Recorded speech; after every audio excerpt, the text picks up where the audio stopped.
তার পিস্তলের licence, police welfare অ্যাসোসিয়েশনের উনি হচ্ছে ওই মেম্বার, আমাদের কমিটিতে আছে।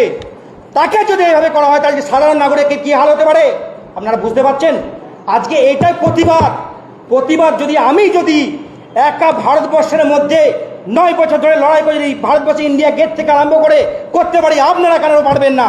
আমাদের যে আজ একজন সেনাবাহিনীর জওয়ানকে 24 বছর চাকরি করে তাকে যদি ডিলেট করে দেওয়া হয়, তাকে 6 নম্বর ফর্ম ভরতে হচ্ছে।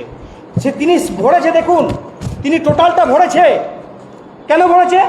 সে নতুন করে সে আবার ভোটার লিস্টে নাম তুলতে চাইছে। এর চেয়ে ভয়ানক পরিস্থিতি কী হতে পারে? কিন্তু আজকে এই যে রাজনৈতিক নেতারা যেভাবে দালালি করে সাধারণ নাগরিককে ভয়ানক পরিস্থিতি ফেলছে, এর আমি তীব্র প্রতিবাদ এবং নিন্দা জানাচ্ছি এক্স কমান্ডো হয়ে। কারণ প্রতিবাদ আমার ভাষাতে নয়, আমার মুখে। প্রতিবাদ আমার সব কিছুতে আছে।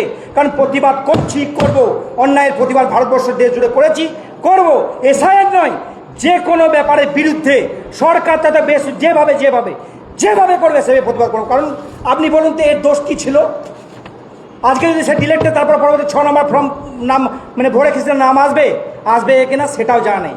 তার নাম গৌতম রায়, এই হেড কনস্টেবল ছিল সিআরপিএফে।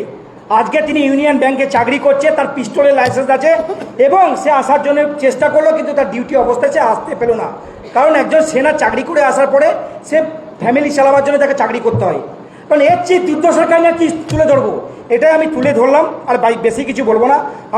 আমাদের যে পুরো পরবর্তী এবং মূল বক্তা, দামাল বাংলার সংগঠনের যে প্রতিষ্ঠাতা, উনি পুরো ব্যাপারটা এসআইআর এবং আমাদের যেটা আমাদের যেটা নিয়ে আমাদের প্রেস কনফারেন্স, সেইটাকে নিয়ে উনি তুলে ধরবে। ডিলেট হয়ে যাওয়া নাগরিকদের ভোটার অধিকারে ফেরত চাই, এটা বাস্তব সত্য, আমিও চাইছি।